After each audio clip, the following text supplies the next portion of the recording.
And then I realized there are people who are really struggling with a lot of things. I've seen some really good accounts who just disappeared. And I'm like DMing them, where are you? What's happening? Saying, no, it's not for me. I can't cope with this pressure. I'm off Instagram. One person had deleted her whole feed. I mean, DJ, she was absolutely brilliant. She was aspirational, but she did not think so. She deleted her whole feed. There was not a single post. I'm like, what's going on?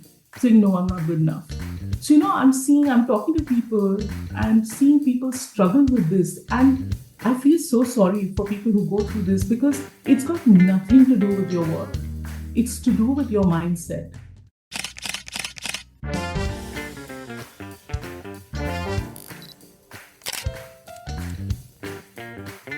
This is your host, Dyutama, but you can call me DJ. And I love to inspire food photographers to dream. I spent 15 years as an architect studying buildings and constructing hospitals before taking the biggest leap of faith of my life, which was setting up a food styling and food photography business right from scratch. If you're a dreamer like me, wanting to start a new photography business or grow your existing food photography business, jump right into a world where I share practical, actionable strategies to improve your photography skills, to work with clients, make more money, all with a fearless mindset. This is the My Food Lens podcast, and we take you one step closer to your dreams. So let's go.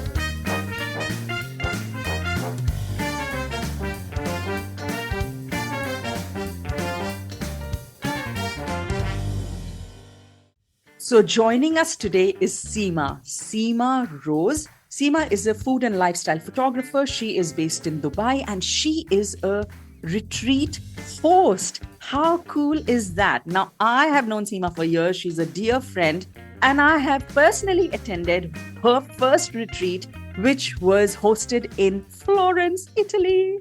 Many of you must have seen my stories and you must have followed my experience of just being in that absolutely magical experience. Now, Seema has another retreat. She hosts about 2 retreats every year, and this is her 3rd year going. And all her retreats are absolutely memorable and one that you would, keep for the books. And her upcoming retreat is in Bali. It's in May this year. And oh boy, I would so highly encourage you to attend at least one of her retreats this year.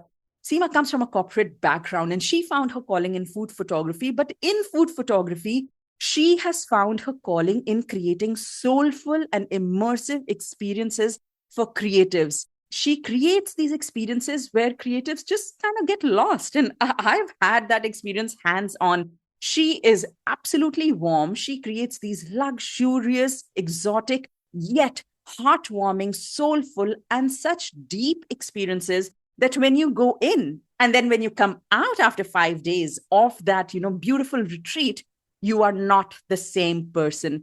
It's life-changing. It's refreshing. It's literally a breath of fresh air that you didn't even know you needed.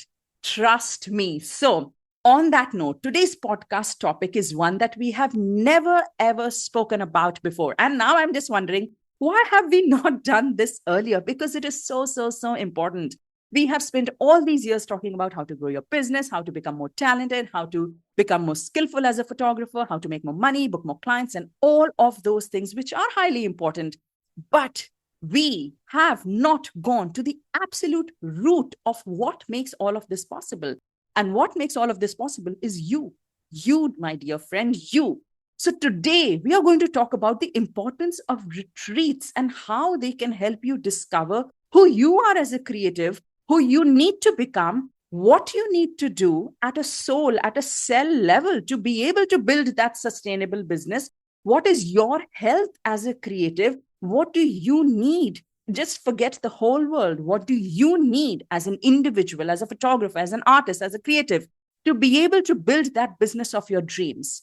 We are going to get into something which is extremely deep, highly, highly important, and absolutely essential aspect of being able to grow your business and build your business. You may not be able to see the ties directly, but boy, are they rooted so deeply in what we are going to talk about today. So Seema is going to enlighten us why every creative should attend at least one creative retreat a year, and why it should be budgeted in your business expense, and why it is bigger than what you think. So stay tuned. Here is part one of our conversation with Seema Rose. Hi, Seema, and welcome to the My Food Lens podcast. If someone could see my face right now, they would see the biggest smile to have you sitting in front of me. Like literally, I'm seeing you almost after 1.5 years of being in Florence with you at Yes. one of your magical retreats. And oh my God, your vibrant smile, your vivaciousness, and just your warmth is completely warming up my screen right now. You're on a Zoom call with me, and I mean, I'm pretty sure that our listeners can sense my excitement. What a delight to have you on the podcast, Seema. Welcome. You have to give me a moment to absorb all these wonderful things that you said about me. Thank you so much, DJ. And meeting you was one of the highlights of my first ever retreat. And you exude positivity, and you're such a vivacious person yourself.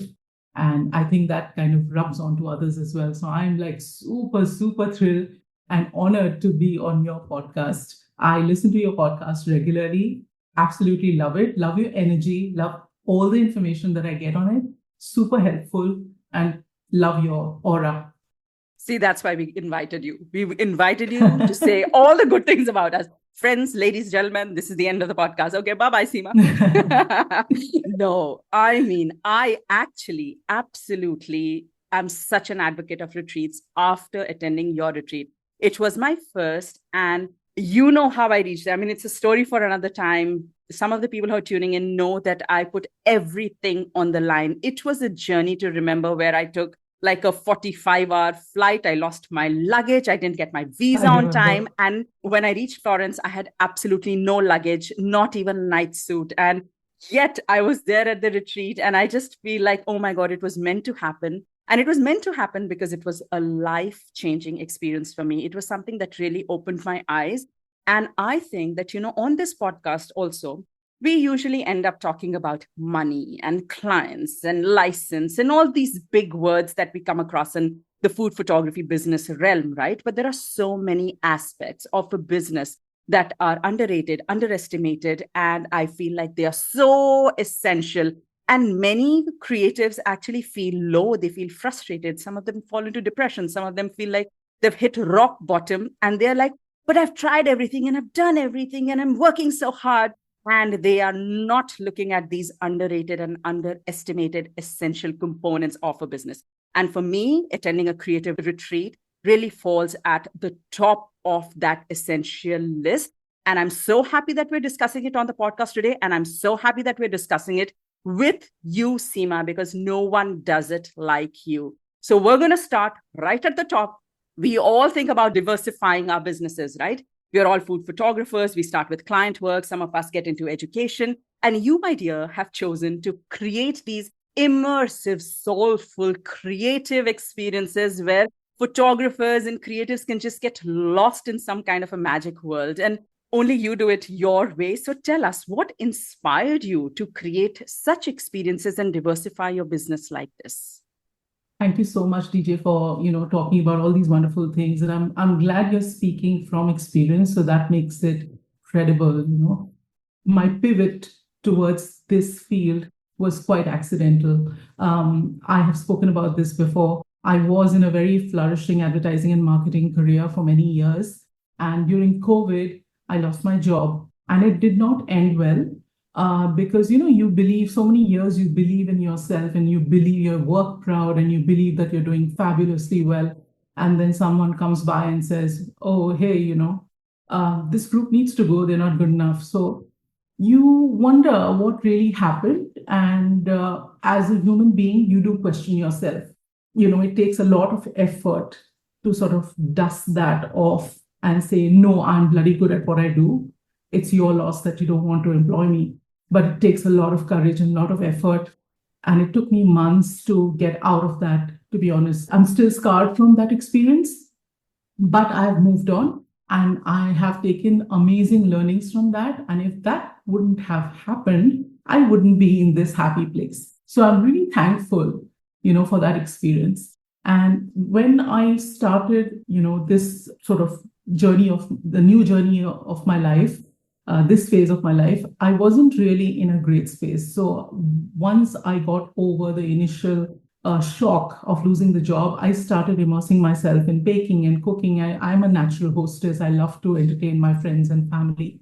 And while doing that, one thing led to another, and I happened to open an Instagram account because one of my son's friends told me, "Auntie, why don't you do that?" I had no clue of what Instagram is, and I did that. And then, of course, the algorithm kicks in, and you start seeing wonderful content of food. And I was like, "Oh my God, this is absolutely gorgeous! I create these cakes. Why can't I make them look like this?" And that's when a very old, like 10-year-old camera sitting somewhere, a DSLR in the, nooks and crannies of my cupboard came out. My husband said, "Why don't you just start with this?" And the rest is history, as they say. I got hooked. I would, immerse myself in reading up on YouTube or on the internet about everything. But there's a lot of information. So to streamline that information for a person who's completely new to photography, I thought it made sense to take up a course. And that's when I took Eva Cosmos Flores's course. And simultaneously, I bought B. Lobus's book. And these two things and these two ladies actually saved me. It opened up my eyes to so many wonderful revelations about photography, the technicalities, the soft skills, the experience of creating something wonderful, all that. And so I embarked on that journey, and I kept getting better because I was so dedicated to it. I would photograph every single day without fail. And you learn then because you're practicing, you're learning every day. So it started off as a hobby.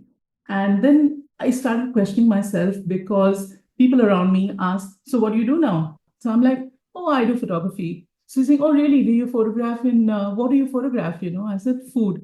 So he's saying, "Oh, really? Like restaurants, and how much money do you make?" So, these questions at first you just shrug them off and say, "Oh, well, you don't know." But they do tend to bother you at some point. So I'm like, okay, do I monetize this now? So I started trying to get photography jobs, and I did get a few. I got a really nice restaurant shoot, a couple of cafe shoots, some product shoots, and I did them. I did not enjoy any of them. I don't know why. I think it comes from my past life because I lost my job because I was told I was not good enough. It somehow sits at the back of your head and puts pressure on you when you are doing something for money. I don't know whether I'm being clear here. You know what I mean? Like somebody's paying me to do it, I have to deliver. So that put pressure on me. And honestly, the shots were really good, if I may say so myself. They loved it. They all loved it. I did not enjoy that experience. I felt pressure. And I was like, I'm in that stage of my life. I'm not going to do this again. I mean, I'm done with, all this bullshit of pressure on you. I'm going to do something that I love. So I stopped doing that. And I would get DMs. I still get DMs about, paid jobs and all that. I hope they don't work out. I'm at that stage where I don't want to do it. It's really stupid, but I whatever. love it. And throughout my journey, I would speak to a lot of photographers. I'm sure I've reached out to you as well, saying, "Hey, I've done this shoot. Would you like to take a look at my shot and give me your feedback?" I know people were so kind to me. My DMs, my Instagram post comments were flooded with people who meant so well for me. I mean, I honestly, if I look back at those shots that I shared with whoever, they were really rubbish. But I was not told that they were rubbish. I was so said that, "Oh, it's nice, but you know what you could do is this." So it was, I never took it badly. I never felt, A, I did not think my shots were bad. B, I did not think that the feedback was bad. I just felt that, okay, it's good. What I'm doing is good. I can make it better this way. So, that support from the community. And I started seeing myself aligning more and more with creatives, more and more with photographers, and gave me a lot of joy. And that made me realize I really love doing that. And, love talking to people with no ulterior motive, DJ. And I mean it. I just like to reach out. I like to discuss what we're doing, like to discuss creative, like to discuss personal lives. And, I like aligning, basically. I mean, in the corporate world, you would call that networking, but I really don't like that word because I feel like I'm doing it for something, which is not the case. And so I really formed this community for myself, and it existed. You just need to, I guess, reach out. Everyone can reach out. I did. And I got my community who supported me so much. And I kept getting better because I was in a very good frame of mind. So this is a thing. If you are undergoing some sort of imposter syndrome, or you think that, oh, I'm not good enough and I can't share my work with people, that kind of stops your growth. I was in a great place. I was oblivious to whether I was doing good work or not. I loved what I was doing. But that was a good thing because that made me grow. That made me keep getting better. I never took feedback badly. I never said, oh, this is it. I know everything. I don't need anyone's advice. No, it was never like that. I like what I'm doing, but do you have something to tell me which can make it better? So I went that route. And fortunately, it worked for me. It doesn't work for everyone. And I honestly did not do anything specific to be in that mindset, which was, very comfortable, very comforting for me. As I grew, my work started getting better. And I kept in touch with a lot of people. And then I realized there are people who are really struggling with a lot of things. I've seen some really good accounts who just disappeared. And I'm like DMing them, where are you? What's happening? Saying, no, it's not for me. I can't cope with this pressure. I'm off Instagram. One person had deleted her whole feed. I mean, DJ, she was absolutely brilliant. She was aspirational, but she did not think so. She deleted her whole feed. There was not a single post. I'm like, what's going on? Saying, no, I'm not good enough. So, I'm talking to people and seeing people struggle with this. And I feel so sorry for people who go through this because it's got nothing to do with your work. It's to do with your mindset, really, Absolutely. Mhm. because you are as good as your journey. It's got nothing to do with anyone else's journey. So if you Mm. see your picture from 5 years ago and you see your photos now and you feel proud, that's it. That's all you should be concerned about. But obviously, it doesn't work like that for everyone. Everyone's going through different personal challenges and it kind of affects you in some way. Then I realized I want to do something. I didn't know what. I had no clue. I didn't know how to help. I didn't want to do anything technical. I mean, I didn't think I was in a place where I could teach somebody something. I was just happy doing what I do, but I felt for these people. And I got together with a friend of mine and we discussed this, and we said, oh, hey, what if we create an event where creatives can just come and chill? That was literally the start of Creative Retreat. Mm. And my friend Alessandra, she and I, we then hosted the Florence retreat, which you came to. Mhm. Uh, and the rest is history. That's Wow. how it started. Wow. So I have like a couple of takeaways here. For me, number one, you know how much I believe in the power of the universe. I always believe like life is happening for us. When I left the United States, I thought my life had ended and I had given everything up. And only 10 years later, I realized if I had not given that up, I would never be here living my dream life. And I feel like it's the same. I know that, getting laid off is very difficult. And to be honest, there are many folks who are listening to our podcast right now who have undergone that experience in their corporate journeys. It is a very tough thing to go through and it can definitely scar you, but I like how open you are about it. And you said that, okay, it still troubles you. But at the same time, you kind of dipped your foot into something new and something that was filling up your soul. And while you were doing that, you tried, you tried your commercial work and you didn't like it. You just didn't do it not out of fear. Like you were doing it because you wanted to try it. You also reached out for help, which is something that, many creatives don't do. And the last thing is that you had this inner calling and a feeling that you want to do something for the community. And many of us have that calling, but we don't take an action on it. But you did. And that's how this whole creative retreat, the whole motive behind this creative retreat has come from a lot of the sadness and a lot of low points that you yourself saw in, creatives that you admired. And that's why you wanted to do something about it. So really, that means that there is something so positive and big that is, underlying the purpose of these creative retreats, that actually pushed you, motivated you, inspired you, and led you on to, create and kind of curate. I always say curate these experiences for creatives, so that, another creative doesn't leave with that sadness and sorrow. But I just feel like, we had this Florence retreat 1.5 years ago. And I just feel like since then, a lot of retreats have been coming up. Like this, suddenly, this popular thing, like it's become a thing, and everybody's, trying to get their feet into it. Either people really see the benefit of it, or they are thinking, oh, this is cool. This has not been explored yet. So why do you think that suddenly they're becoming so popular? I don't know, DJ. Like I honestly, I just focus on what I do, and my only motive when we did Florence was I want to give this space, let everyone come, let's have a party together, let's laugh, let's cry together. Did not look at profits, didn't have any experience of hosting an event. One thing led to another, and you find one person, and that person helps out, and you create connections, and then you put this thing together. And I think there was a lot of positive word of mouth from all you guys who attended the retreat, and the pictures looked amazing. The location was beautiful. I think that kind of sparked an interest in others who thought, hey, this is cool, let's do this. So I see a lot of workshops these days. It used to be called workshops previously. Now a Yeah. lot of them call them retreats. I get what they're trying to do. So workshops are super important also. It depends on what you need at that point in time. So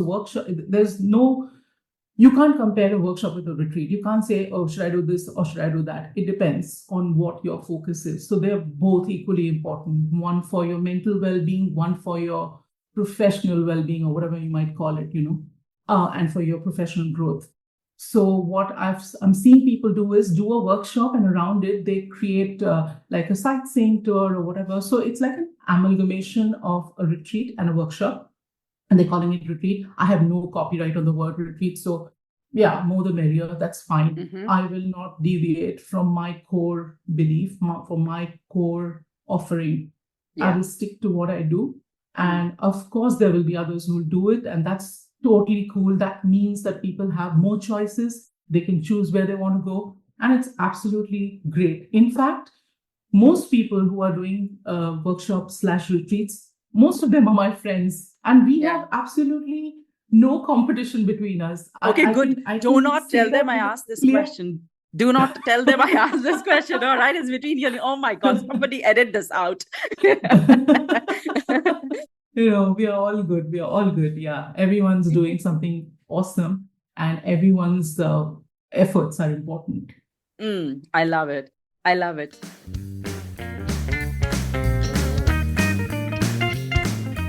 I think for me, to be honest, I think you said the right thing. I think there's a place for every kind of retreat. Some are more educational in nature, and some are more wellness based. And for me, yours was more wellness based. And that was exactly what I was looking for, because I feel like a lot of times we creatives just need to get away from just the pressure of learning, being more skillful, honing your creativity, always keeping that, our brains running. And for me, the moment you said that there is no kind of this teaching aspect, everybody is coming. Yes, of course, we are going to take photos. There's going to be a lot of discussion around photography, but it's all up to you. You want to chill, sip your glass of wine, you want to go and, hang out in the gardens, it's your wish. You want to hang out with your camera all day, it's your wish. And for me, that was just so liberating. But at the same time, I can definitely see that there is a place for, a workshop come a retreat where people can have the best of both. I will ask you one thing, and that is, especially after COVID, I feel like everybody is craving some kind of, a community feel, people to talk to, just having this, group of like-minded people where they can share ideas and share frustrations. And a lot of folks, also take up many courses. I know a lot of photographers who actually buy courses only because the course comes with some kind of a creative community that they can join. And so I feel like, how is that? Like, if someone can buy a course and have access, to that creative community, or maybe they can, have Zoom calls with other creatives. These are all ways to connect, these are all ways. So, how does a retreat compared to that kind of a community bonding? Before I get into that, I just want to clarify the way I see the word retreat. So, the dictionary meaning of retreat is to step back or to withdraw. And that is exactly what I am trying to do with my retreats. It's to just pull yourself out of the situation that you're in, reassess, reevaluate, and really think. Take some time to think what you're doing, because we are like the rat on the wheel, always running, always trying to do. We are doing client shoots, we are on a high, we are doing, different kinds of photography, we're getting paid, we're in a great place. We don't stop to think. Mm. And this is what COVID has done, actually. Besides the chaos, the confusion, the fear, the uncertainty, the one big thing that COVID gave us, which is good, is time.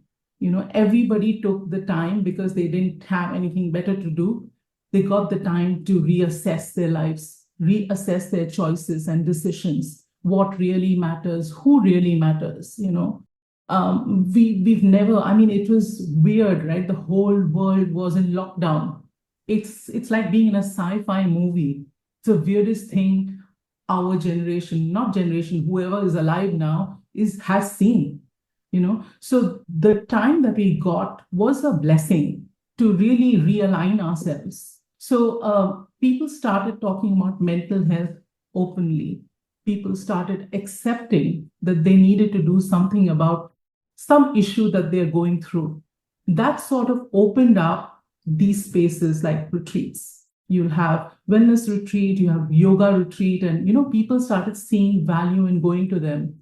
People starting putting themselves ahead. Self-care is a thing now without it Mm-hmm. having any selfish connotations. Yeah, yeah, Previously, absolutely. it was like, oh, you're thinking about yourself. Well, yeah, hell And yeah, I'm especially thinking about women, myself. especially Yeah, women never think about yeah, themselves, you yeah, know? exactly. Mm. They're just wearing so many hats and just going about. So, yeah, so I mean, both retreats and workshops and or courses have their own significance. So, just to kind of touch upon some points, of differences. The retreat typically has a smaller group. So you start to know each other more intimately, and you have more of a bonding at a deeper personal level. Course doesn't allow you to do that because you there is a community. You see everybody on a Zoom call, but that even if it is a physical course, to be honest, the course is so education intensive, you don't really get to bond with people. Even in a photography workshop, I've been to a few. You are trying to get that one shot that's your hero shot. Everyone's trying to get that space to click that shot. And it's pressure, and it's good pressure. You need that. You went there for that. So that's great. But the retreat vibe is completely different. There is no pressure. That's what you're there for. You're there to just let all the stress elevate so you can clear your mind and think without having any biases. You know, reassess your life, reassess what you want to do, look at your own work, appreciate your own work. Retreats give you the chance to really bond and talk to each other about what they're doing. I mean, the participants have a lot of time to interact with each other. What that does is opens up conversations, and then you realize you're not alone. You're not dealing with certain insecurities all by yourself. Even people who are more successful meaning, whatever, bigger photographers, more followers, or whatever you may call it, they are going through the same issues at a different level. So you feel like, hey, I'm not at the end of my tether. I'm not like, let me not get into self pity. There are so many people who are going through that, so it's not all that bad. So it kind of gives you the space, the time to bond with the other participants, which the course may not be able to allow. I'm not saying does not allow, may not be able to allow, because the objective of the course, this cognitive learning, or you have to teach certain things. People are paid for that. So you can't, the course host can't say, oh, hey, just wander around in the garden and just talk to each other. You can't do that. It's not the space for that. So that's the difference. In a course, you will learn certain hard skills, whether it's how to use a camera, do lighting, styling, composition, whatever it is, how to do the business of photography. And the retreat, the way I know it, okay, I'm not talking about a retreat plus workshop, I'm talking about a retreat. You are not learning all those things. It's not a structured program where you're picking hard skills, but you're learning life lessons from people, from each other, from bonding with your peers, from learning. I mean, there are conversations that happen around photography so much, that you automatically pick up even technicalities in those conversations, but in a non-pressured way. There's no stress environment. You're not like taking notes down. You're just having a conversation. And most likely, those conversations will stay with you because your mind is so relaxed that it absorbs better. That is not to say that the course and the retreat teach you the same level of technicalities. No, it can't be because the objectives are different. And because of the immersive feeling of the retreats, the relaxed pace and, the environment, the insights often arise spontaneously, and whether it's a conversation with another participant or a quiet moment in nature with yourself, these moments give you clarity and they can be very deeply transformative. Courses may not be able to allow that freedom of expression, the freedom of movement. There's no room for spontaneous revelations. It's very structured, as a learning should be. It's very directed. So, in essence, the retreats provide a space where you can deeply reset, transform, and connect with yourself and others in a more like kind of holistic way, immersive way. While courses are more structured, they offer a focused educational experience, and both are valuable. They're both different aspects of personal growth and learning. So true. And the one thing that I would add here is that you just cannot beat the benefit of sitting next to someone and just giggling away or, laughing at something or just appreciating beautiful food or beautiful scenery and or giving somebody a warm hug or shaking hands with someone you have seen for 10 years on Instagram and meeting them finally. You cannot beat the physical presence of other creatives and being in that room and feeling that energy. I think that would be the number one thing for me, to be physically present, versus being on a Zoom call or in an online community. Yeah. I think all the things that you said are so valid. I think something that you really brought up very well was that through conversations, through interactions, there is a sense of learning that comes through. You always have some kind of creativity that is sparked. And, that is I would say, something that people do associate with retreats, that you will begin to start seeing things in a new way. But let's talk about some of the things that one doesn't associate and doesn't directly see as a benefit of attending the retreat. So can you tell us, like, maybe, does it help photographers find their style, or does it help them maybe, grow their portfolio, or maybe there are some other kind of career opportunities? There are things that happen once people return from the retreat, but it's not an immediate result. It's not a direct result that people associate, but it is all part of it. So can you share maybe 3 or 4 benefits of attending a creative retreat? So on a retreat, your mind gets treated to a holistic approach, and not finding your style. It comes from somewhere, right? It comes from some place in your mind. And that in itself, not finding your style in itself, may not be the issue. That's a result of an issue, a deeper issue. So the issue could be that you're trying to mimic someone else's work, or that you're not proud of what you do, or you think you're not good enough. So then going back to mindset again, if you tackle what's deep within, you will see benefits outwardly towards tangible results. Because they're connected. It's all connected. So this is like, it makes me think of Ayurvedic treatment, how allopathy treats what you're facing, what you're going through, and Ayurveda treats the cause of what you're going through. So it's a more holistic kind of approach. It tackles why are you feeling what you're feeling. And once that's taken care of, the results go away. The issues that you're facing, so you're not finding your style, goes away because you immediately get clarity in that company of these very positive, very collaborative, encouraging people. You find clarity and you say that, hey, why am I doubting myself? It's really okay. And it's okay that I'm not finding my style. Or, oh, hey, I found my style. It's actually good. So all these things happen and people don't see these results that happen out of going to a retreat. Everyone's just thinking, oh, will I get to learn how to use a lens? Or will I get to know styling or composition? Why am I spending this money? What you're not looking at is how your mindset can holistically make you a better photographer or a better creative.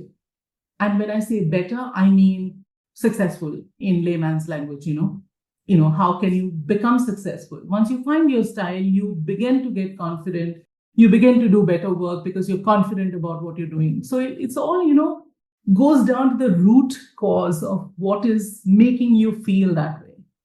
And even I if and mean, even if something's not making you feel that way, if you are doing just perfectly fine in where you are, you don't have to be going through something to be part of that retreat and to experience some kind of dilemma to be there. You can be yeah, in the best part of your career and then imagine what doors open when you're already in a good place and you reach an even more just mind-blowing place where your creativity, your thinking, your clarity, your confidence is just boundless. Like, you'll be just buzzing when you come back. So for me, I know that, Seema, you're talking a lot about, people might be in a certain situation or they're not happy or they're looking for something. And, I just feel that it's definitely a holistic approach for them, but it's also for those who are thriving and successful and happy and just looking. I mean, don't you go on a holiday? Don't you go on a yeah, holiday? Why do yeah. you go on a holiday? And this is better than that because this is such a breath of fresh air. Yeah, I mean, there are different things that this tackles. One is self-care. I mean, you have to believe that you've earned this. You don't need a reason why you have to tell your family, oh, can I spend this money? Why? You need that break. You need to go on a break. And this is not comparing a family vacation to a retreat with photographers. They're two very different things. True, And true. there are different reasons why you do these things. So let's not talk about that because that's not a conversation. You need to understand that it's okay to take a refresher, to take a break. You're not going to lose your clients. You're not going to lose that big project that's around the corner. If you're meant to get it, you will. If you put your efforts towards that, you will. But sometimes you just need to take a step back, and that's okay to do. I also wanted to talk about the other benefits of retreats. I mean, besides the whole holistic approach and the mindset and everything, I mean, you've seen it. We've had established photographers like yourselves come to the retreat, and there were others. I don't want to name people, but I know so many of them have gone ahead and collaborated with each other. They had never met each other True. before they came to the retreat and they've done some amazing work together. And I feel so honored and I feel so good to see that happen. And that happened because they met at the retreat. They did not come with a business objective in mind, but it just was a fallout of the connections that they made. Mm-hmm. For example, my Cotswold WhatsApp group is on fire still. We went last year, we're still talking. And everyone's so helpful. They're sharing client contracts, they are sharing templates for client costing. They are talking about how you can tackle this legality with a clause in the client's contract. All these things, they're not doing it for anything. They feel bonded together. I Yeah, think they also feel that it's a safe space. That yeah, is a it is. very big thing. Yeah, The competition makes us so insecure. We are constantly competing with everybody on Instagram. We are competing with people in our city. We're competing for the same brand. But to have bonded with people and then to come back and to be able to have that safe space, that is absolutely priceless.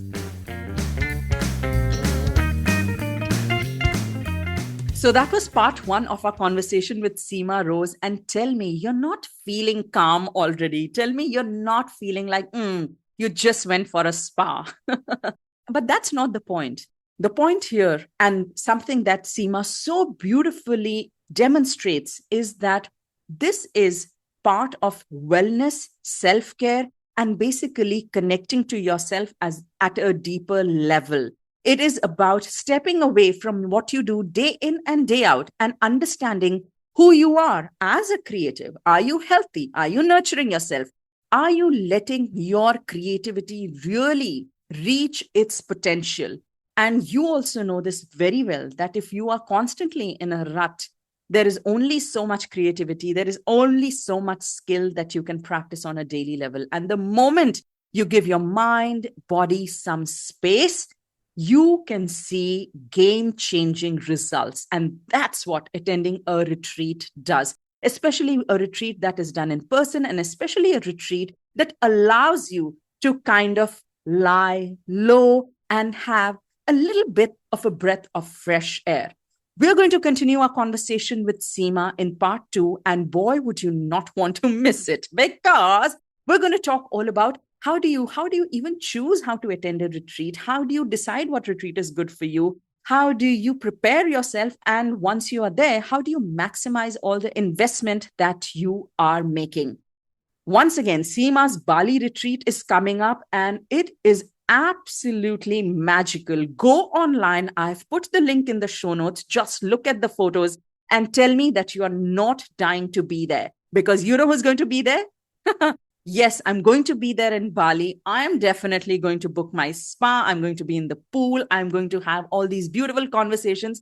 And I can almost imagine how nourished I'm going to feel once I leave. And I totally wish that for you as well.